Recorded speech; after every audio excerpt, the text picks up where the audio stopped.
Alle mennesker vil gerne være helt sin egen. Samtidig stræber vi efter at tilhøre et fællesskab. I et individualiseret samfund er de fleste fællesskaber tilvalgt og til dels tilfældige. Måske netop derfor har slægtsforskning en voksende tiltrækning, da det er vores helt basale arv og miljø, der dyrkes.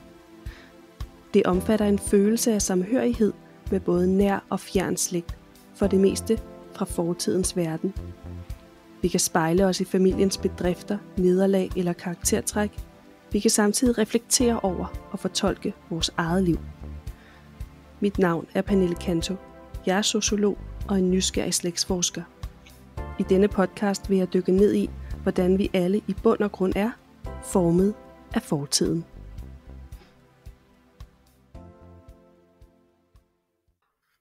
Velkommen til et afsnit af Formet af fortiden, her sammen med Toke Højen Jepsen.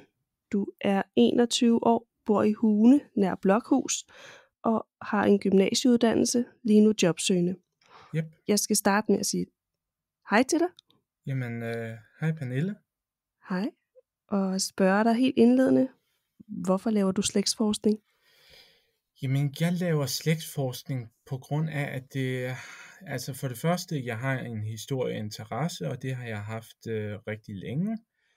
Og det startede også som et helt almindeligt skoleprojekt, hvor at vi skulle skrive en biografi, og så til sidst, så skulle vi lave et stamtræ, og for øvrigt på daværende tidspunkt har jeg så også været 13 år, så det er også ret tidligt.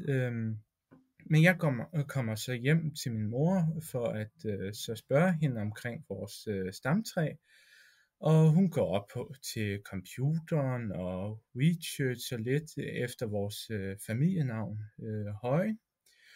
Og så sidder vi ellers bare ved bordet, og hun forklarer, hvordan vores stamtræ ser ud. Og så efter det her, så begynder jeg jo så at få blod på tanden og vise interesse for det.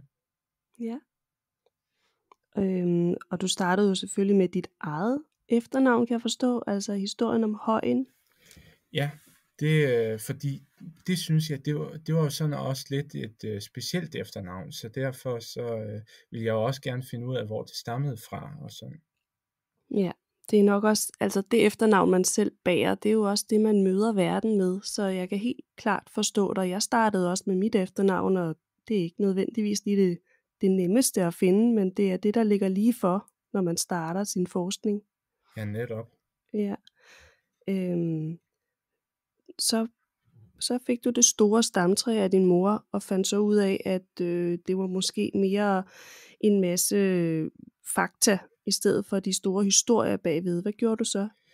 Jamen altså, så begyndte jeg jo så at, jeg kiggede jo selvfølgelig i vores slægtsbog, og fandt så lige pludselig ud af, at min bedstefar jo, altså han har jo levet på samme tidspunkt som de her mennesker, inden at de døde. Og så ved et besøg hos ham, så begyndte jeg at udspørge ham om hans bedsteforældre. Og så begyndte jeg jo så at tænke, altså det her, det er faktisk langt bedre, end det, der står i slægtsbogen. Og det skal man jo indføre og sådan noget. Og så fandt jeg jo også ud af, at det med at fortælle historie, det er anderledes, end det man lige finder i slægtsbogen. Og så begyndte jeg jo så at nedskrive bare generelt de historier, som han havde at fortælle og sådan noget. Så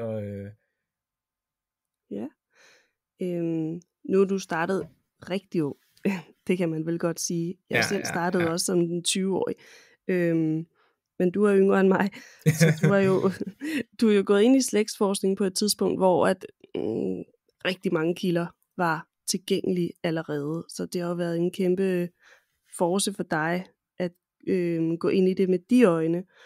Og det jeg har erfaret er, at der er jo mange i vores generation og de generation, som har det med at tage det som lidt et samleobjekt, at men fordi det er så nemt at finde de her forfædre, så får man måske brugt nogle dage på at samle de her navne, i stedet for, som du siger, at gå i dybden og virkelig bruge tid på at finde ud af, hvad de her fund betyder, og hvordan de her mennesker levede.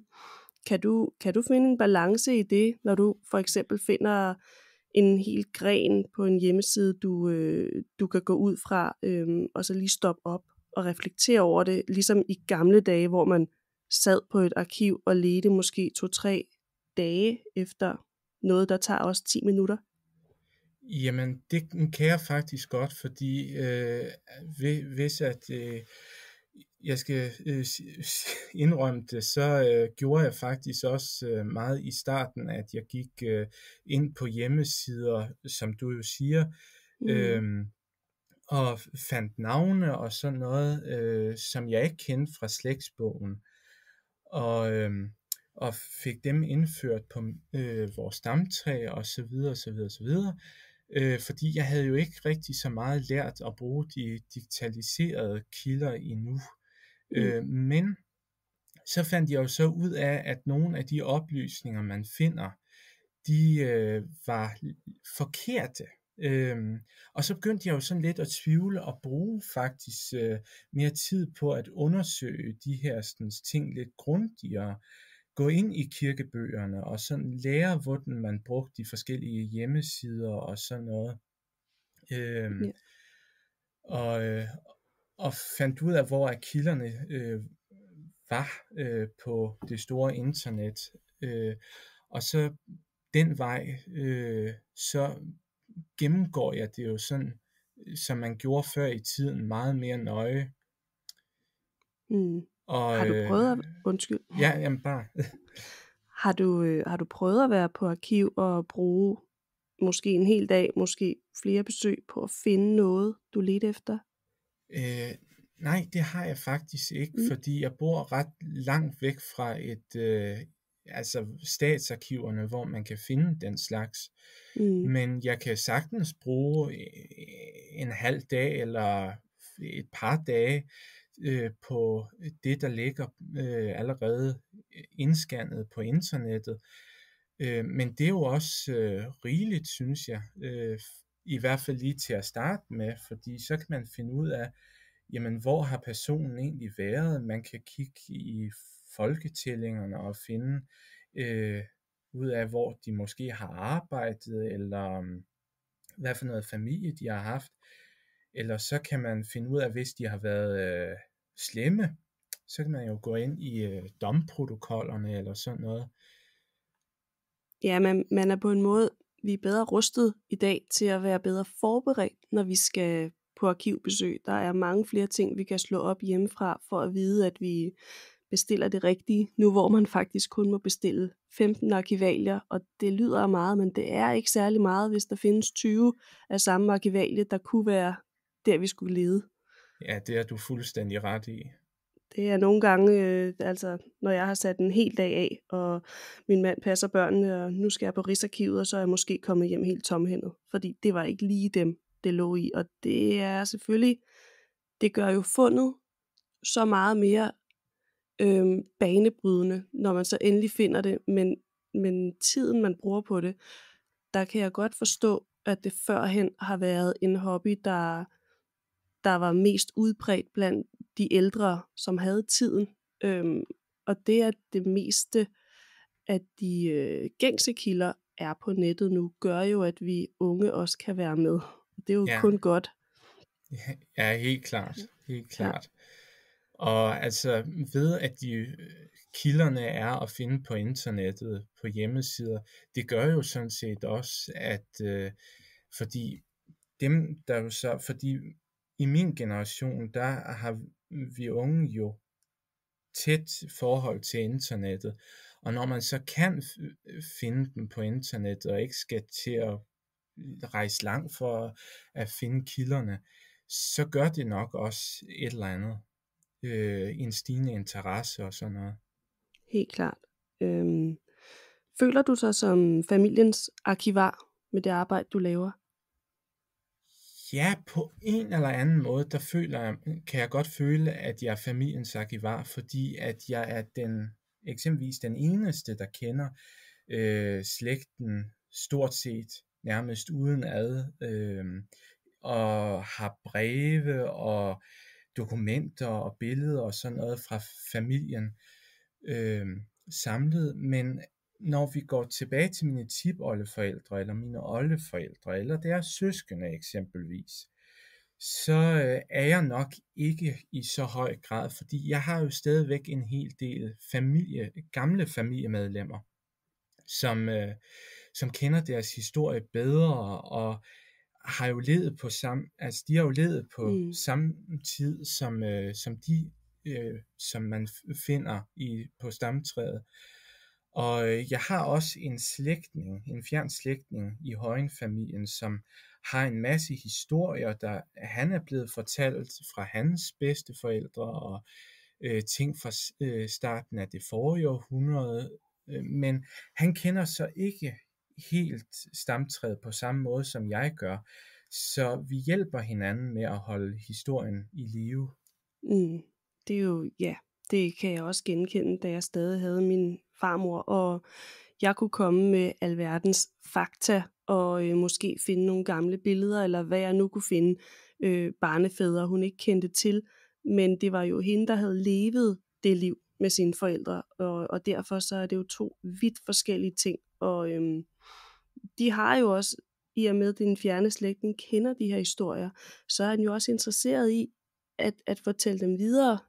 Hvis han er det, så skal det jo gerne hægtes op på din slægtsforskning for at blive det fulde billede. Så i og med, at du er så ung, så virkelig bare spørg dem alle sammen. Også dem, du ikke kender. Altså, jeg har været helt ude og spørge bedsteforældres fætre og kusiner om alt, fordi der kan ligge en god historie et eller andet sted, og det kan også være, at de ser en force i at fortælle det til en, der faktisk kan gå i kilderne og måske lige opklare nogle af de ting, de aldrig fik med i historien.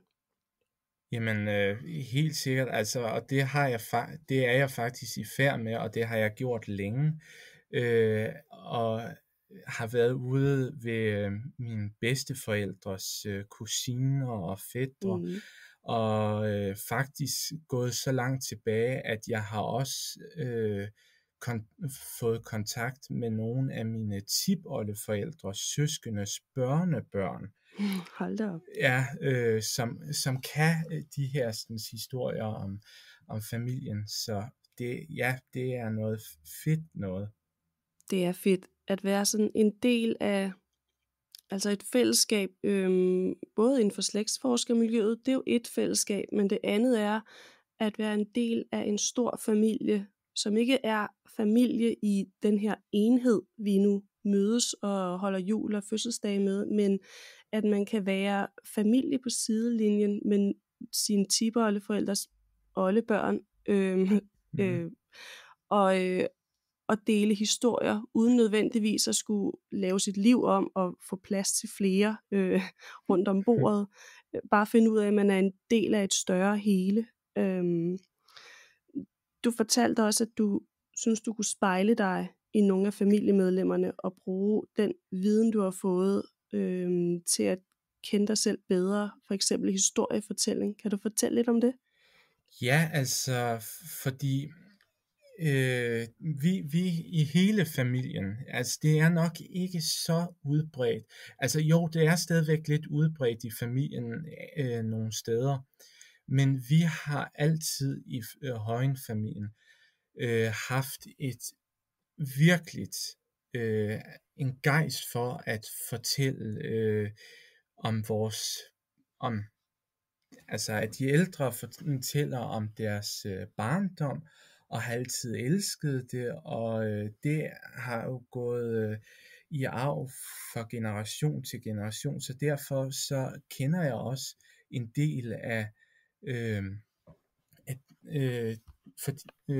af familiens historie, og har også den her sådan, lyst til det, til at fortælle.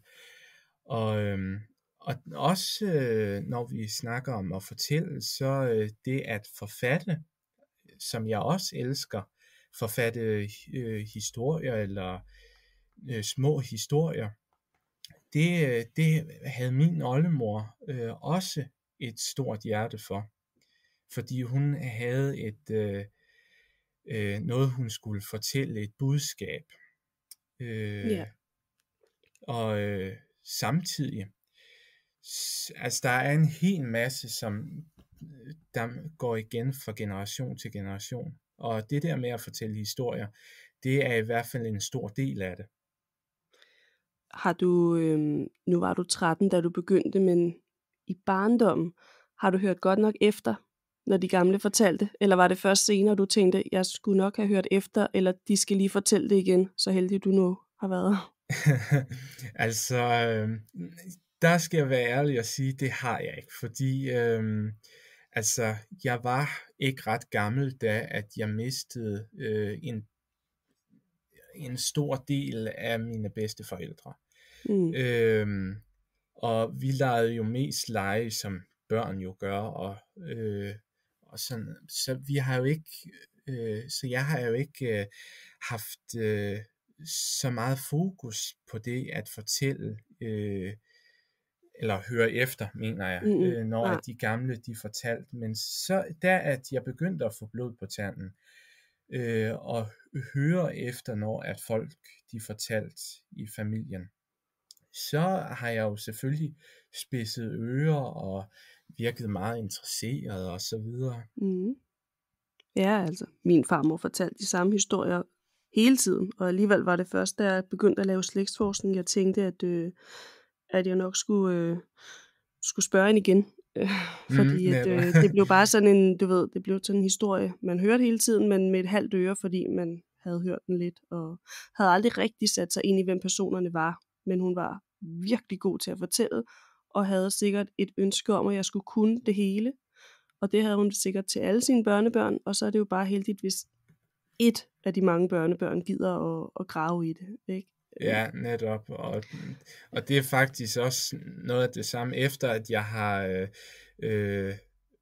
haft den her, eller begyndt på den her hobby med at slægtsforske og sådan, så at der er også dukket en del gentagelseshistorier op fra min mors side, fordi hun ved, at jeg gerne vil huske de her historier.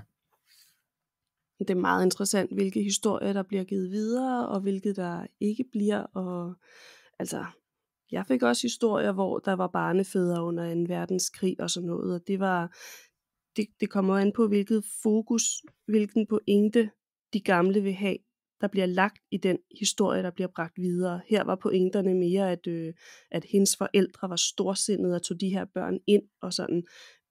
Da jeg så i hendes sene alderdom fandt ud af, hvem der var de rigtige barnefædre til de her børn, så var der helt lukket. Det er en anden generation, og det var ikke pointen med historierne, at vi skulle se, hvem der egentlig var fædre til de her børn. Så det er med at læse rummet, og læse, hvad er det den her slægtning vil med den her historie, og hvor er det, jeg absolut ikke skal rode. Det gør man jo selvfølgelig, men uden at fortælle det videre, ikke? Fordi der er klart en pointe, hvis man ser på de her slægtshistorier som en form for familiens myter, hvor man gerne vil fremhæve nogle karakteristika ved familien, eller der er jo en mening med, man fortæller en eller anden historie. Det er jo ikke bare en eller anden hverdag i farfars liv. Det er et eller andet, man har blevet ved med at fortælle. Og der skal man huske at træde varsomt, hvis man så begynder at lægge noget andet i det, end sådan den blev fortalt. Ja, helt klart. Ja, men vi skal også snakke om noget andet.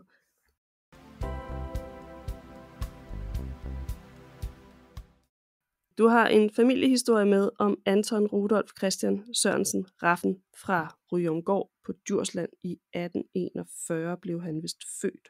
Yep. Kan du fortælle lidt om ham? Ja, det kan jeg godt. Altså hans familie, hans barndomsfamilie, altså hans forældre eksempelvis, de kom fra to meget forskellige klasser altså det er ret spændende at se, fordi at faren Søren Hansen, som han hed, han han kom fra en sådan en simpel bondefamilie, kan man godt kalde det, altså og har haft og altså det der sådan med eksempelvis måske alkohol eller sådan de der lystige sider, som vi kender fra historier om bønderne på den tid. Og så er der hans mor, Christiane, som er ud af en præstefamilie, hvor de har været degne og provster og så videre. Og hun har jo kendt altså kristendommen og har haft faktisk et ret stort hjerte, og en af de ting, som han helt sikkert har oplevet, altså Anton, og har hørt om, det er på et tidspunkt i 1853, hvor at hans far, han arbejder på en gård i Paderup, hedder det, hvor at han gør en tjenestepige gravid. Og han har løgnagtigt angivet også over for hende, at han var ungkarl og alt muligt.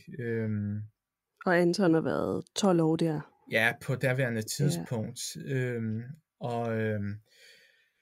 Og så har han jo også fået et barn med hende der tjenestepigen, som bliver navngivet efter hans far sikkert, og han har også været indblandet i, da at barnet skulle døbes og så videre. Og så får eller hende tjenestepigen, hun får jo så nys om, at han jo så er gift. Og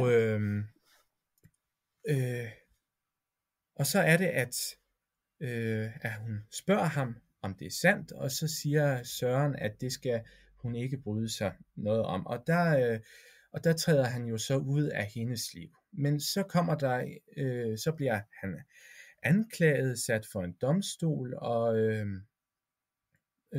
moren, eller ikke moren, men konen, får nys om det her, og hun skal også afhøres, og hun siger også med det samme, at hun har tilgivet hendes mand for hans utroskab og så videre og så videre, og er villig til at fortsætte ægteskabet siden at det også er sket for hende. Altså han har også gjort det her ved hende.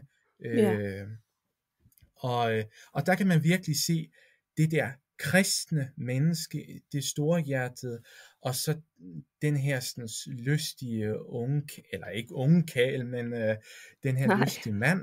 Ja, undskyld, men det er det, du læser i historien. Det er de her to modpoler. Ja. Man kunne jo også læse, at hun har været nødt til det, på grund af økonomien i at være alene med børn. Helt sikkert.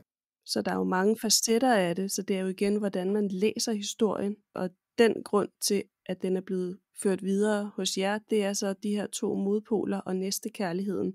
Eller også er det en dysfunktionel familie med desperation. Det er jo som man ser på det, ikke? Ja.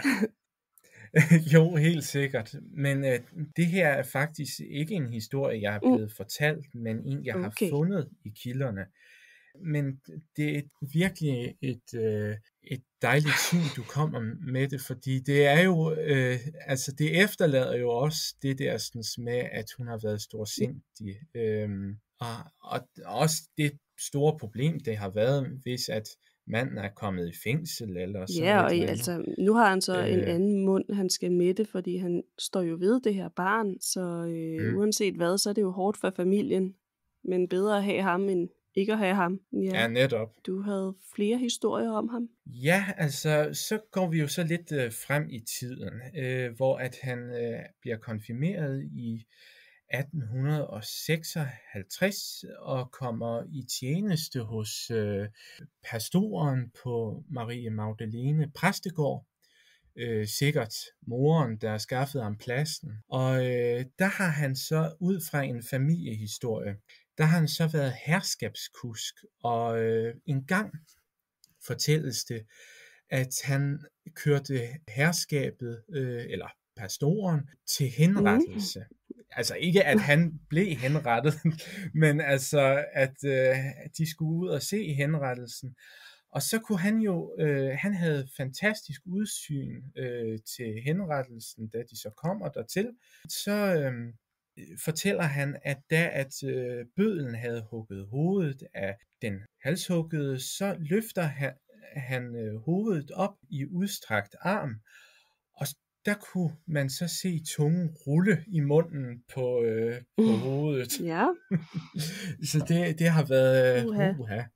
Men det fortæller jo også om en svunden tid, fordi vi har jo ikke som sådan oplevet det der med halshugning og så videre. Det er jo en ukendt verden for os. Og så er det meget interessant at se, altså vi ved jo godt, at vores forfædre har været vidner til det her, men sådan sort på hvidt at få et vidnesbyrd om, her var min forfader med, det gør bare historien så meget mere konkret. Ja, helt sikkert. Ja. Helt sikkert. Og så senere, efter at han er kommet i tjeneste i et andet sted, så udbryder der en krig.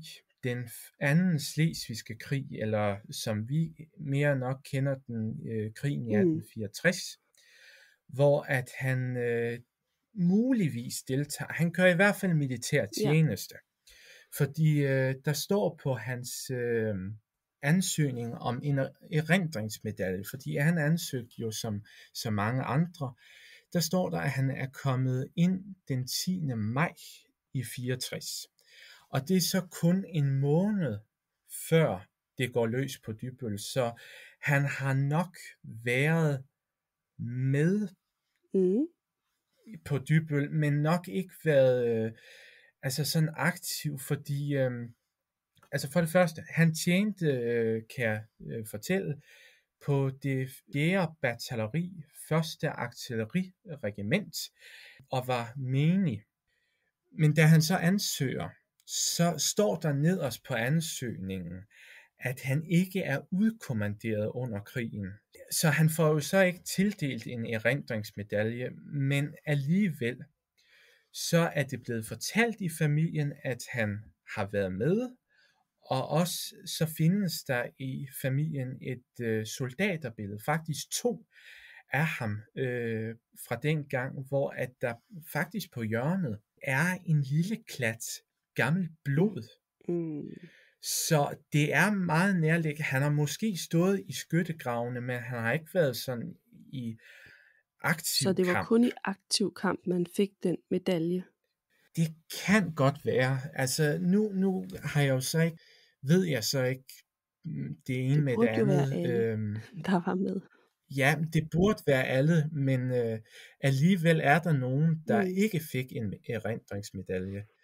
Og så samtidig så blev han så i militæret indtil september 65. Så ja, han har jo nok ikke løjet om det, og så blevet i militæret. Nej. Der må jo være noget viden, vi to ikke har om, hvem der får de medaljer, og hvem der ikke gør. Han har jo selv haft en idé om, at han skulle have den, og den har han så ikke fået. Ja, helt klart. Altså jeg har da 1864 på DR kom serien, så søgte jeg jo også lige straks, om jeg skulle have nogen, der var interessant at kigge på, og jeg havde så en, der boede lige der, hvor det skulle være ved Dybbøl, og han var så rejst til København et par måneder, før det gik løs. Så det er jo så lige ikke en krigshelt, men kan jo godt forstå ham. Ja, altså han har jo vel undgået det. Ja, lige præcis. Ja, så har du her en historie om valget i 1880'erne. Ja, eller i hvert fald et valg. Der var jo mange valg, men ja, han er, men så i 1880'erne, altså han havde ikke, for på daværende tidspunkt, så har han fået stiftet lidt familie, og han havde så ikke et landbrug på daværende tidspunkt, så han ernærede sig som indsider og akkordarbejder ved landbruget. Og det betyder jo bare, at han får løn for et arbejde, han har et andet sted. Og så er der en familiehistorie om ham, at han har været en af konseilspræsident Estrups karle, Ja. og han ejede på daværende tidspunkt Skafø Gård, som ligger tæt, hvor han boede, og på et tidspunkt, så var der valg, og det foregik i Randers, og karlene, som var tilhængere af Estrup, undtagen selvfølgelig Anton, de havde fået lov til at låne et spand heste og en vogn, så at de kunne også komme til Randers og stemme. Ja, det var fint. Men da så at karlene, de fandt ud af, at Anton ikke ville stemme på Estrup, så ville de ikke have ham med i vognen. Ja. Og så sagde Anton dertil, at jamen, det er også lige meget, så kan jeg også bare gå. Og så begav han sig til Randers på gåben, og på vejen indhentede Estrup ham i hans herskabsvogn og holdt ind til siden og ville tage ham med. Selvom at Anton godt fortalte ham, hvorfor at han var gående, men altså han tog ham med, og så på vejen til Randers overhalede de Estrups karle, som måtte lide den tort at se Anton køre til valg med konseilspræsidenten. Det har godt nok irriteret karlene sikkert. Ja. Og hvor er det, den historie er fra? Er det fra din slægt? Ja, det er fra min slægt. Den er mest flatterende for konseilpræsidenten der. Ja, netop. Men hvad lægger du i den omkring din familie? At han stod ved sit valg, eller hvad? Nej, altså jeg ligger måske lidt i den, at Anton var en stålfast person, altså en, som havde sine meninger, og at Estrup måske, fordi man hører jo, at Estrup, han har været den der ret måske upopulære person i Folketinget, at han gjorde det, der skulle til for, at hans parti, det kunne bestemme. Ja. Og der er jo også det der med, at han blev skudt uden for hans hjem, eller altså at der var en, der forsøgte at skyde ham, men mislykkedes i sit forehavende, og så at konseilspræsidenten måske også jo havde en forstående side over for min tip-tip-oldefar. Ja, det kan jeg godt se. Så det er nok det, jeg lægger i det. Det er en interessant mand, fordi du har sikkert også rigtig mange data på ham, og alle de der cold facts, men der er så mange historier i ham, så han er spændende at tage op, modsat nogen, hvor man tænker, der må være noget i den her person, men det eneste vi har, det er rå data, og så bliver det lidt kedeligt at fortælle videre til familien. Ja, netop. Ja. Og så en anden historie om Anton, som også lidt beviser hans både store hjerte, men også hans arbejdsomhed. Ja. Det er, at han var jo krybskytte. Og altså man sagde faktisk, at alle i Pindstrup, hvor han boede, var krybskytter. Og man betragtede det ikke som noget vandærende. Tværtimod, så var man stolt af sine bedrifter som krybskytte. Og han har uden tvivl også været rigtig dygtig, fordi han har jo aldrig blevet taget. Og hvorfor var der så mange krybskytter der? Jamen det melder historien faktisk ikke noget om. Altså det har nok bare været måske en måde at leve på daværende tidspunkt, fordi han var jo også, det fortælles også, at han var hjemmeslagter. Og han havde jo også på et tidspunkt jord, der græssede op til en skov, som var et godt jægerterræn. Og han er faktisk, som sagt, aldrig blevet taget på nær en gang i 1908. Der var han så uskyldig. Okay. Og det vidste alle udmærket godt. Selv dommeren var godt klar over, at han ikke var skyldig. Og jeg kender så ikke omstændighederne, men Anton påtog sig så skylden for sin svigersøn, Søren Kvist, hvis kone ventede barn. Så det har jo nok været derfor, altså det er der jo ikke engang noget at diskutere om, det har været Nej. derfor. Ja. Og det fortælles, at dommeren under retssagen havde slået sin knyttede næve ned i pulten og havde sagt direkte til Søren, det er ikke den gamle mand, som har gjort det, det er dem. Ja.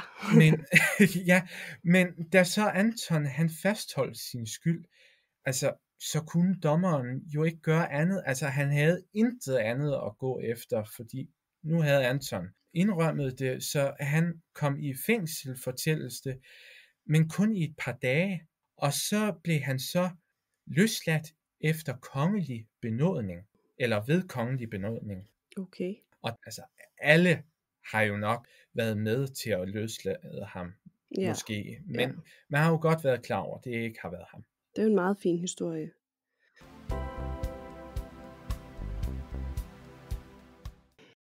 Har du en foretrukken kilde, du vil fremhæve, som du er særlig glad for at benytte?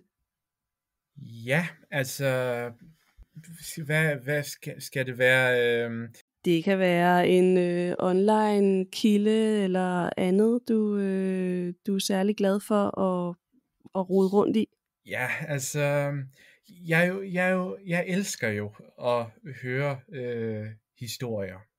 Historierne fortalte og så videre, og lede i familiens gemmer. Altså, det er jo en slags kilde, kan man godt sige. Men selvfølgelig så er jeg faktisk også ret glad for, faktisk, hvis jeg skulle nævne en, så politiprotokoller og sådan, altså retsprotokoller og sådan noget, fordi at, altså selvfølgelig, så er det jo ikke altid, det er godt det, man finder deri, men det er alligevel spændende, fordi så kan man jo få noget kød på de her personer for første gang, fordi så har man lavet skelettet højst sandsynligt til en start, og så kan man gå derind og finde måske en interessant historie.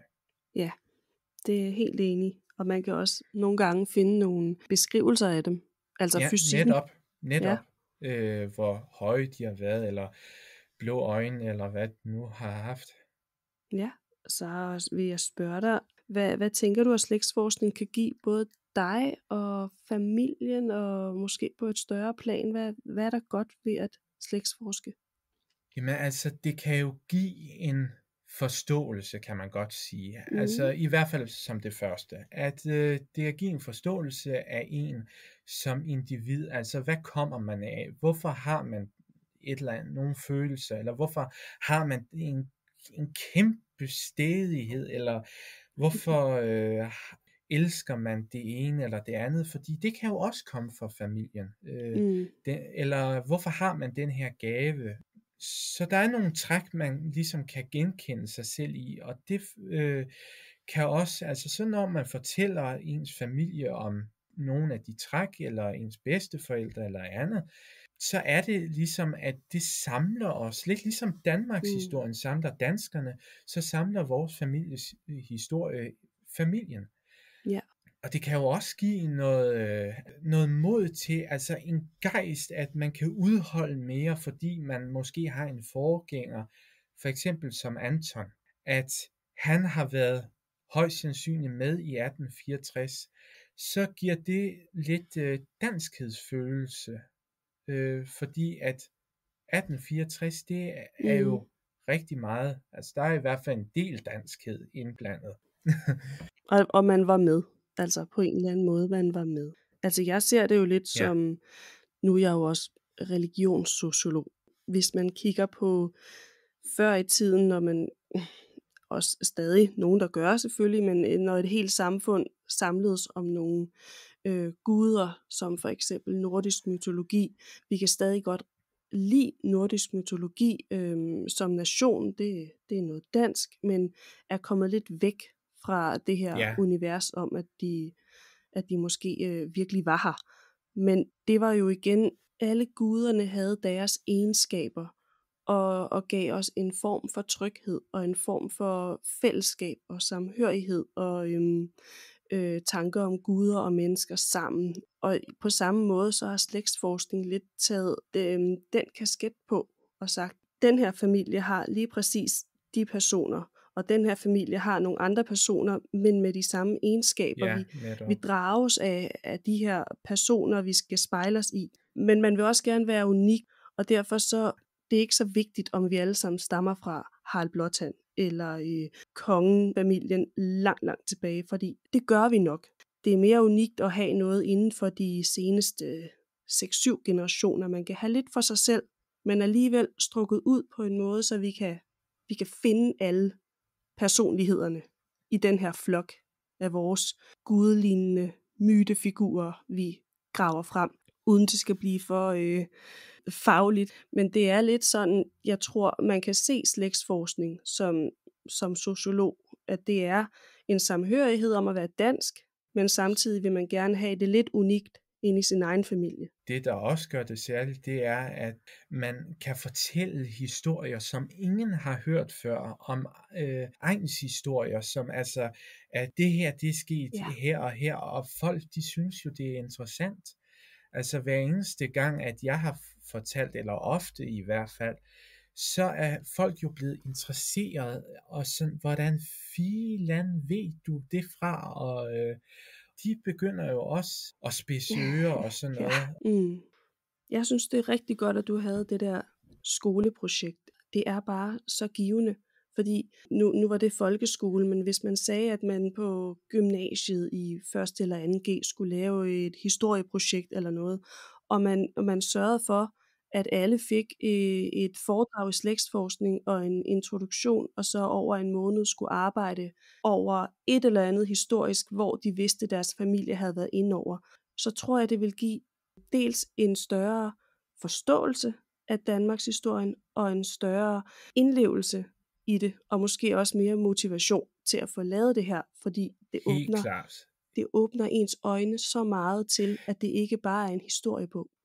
Så jeg vil helt vildt gerne ud og snakke til de der, undskyld, men jeg vil helt vildt gerne ud og holde nogle foredrag for sådan nogle gymnasieelever. De skal bare have motivationen til det, og vide, hvordan det hele fungerer. Men er der noget afsluttende, du vil komme med? Altså jo, jeg vil nok, som du lige sagde, jeg vil også opfordre unge til at finde ud af, altså gå i gang med at udspørge deres bedsteforældre eller oldeforældre, fordi der gemmer sig sikkert en eller anden fed historie i deres oldeforældre eller tipoldeforældre eller sådan noget. Og det er ikke, det vil jeg også gerne lige sige, at det ikke er kedeligt. Ens bedsteforældre er ikke kedelige, når de fortæller. Nej. historier. Det er faktisk lige så godt, som en god film kan gøre. Og så kan man også bruge sin fantasi til at genskabe de her handlinger. Helt enig. Men så vil jeg bare sige tak for din tid, og hvis der er nogen, der skal have fat i nogle detaljer om det her afsnit, så kan I kigge på hjemmesiden formetaffortiden.dk.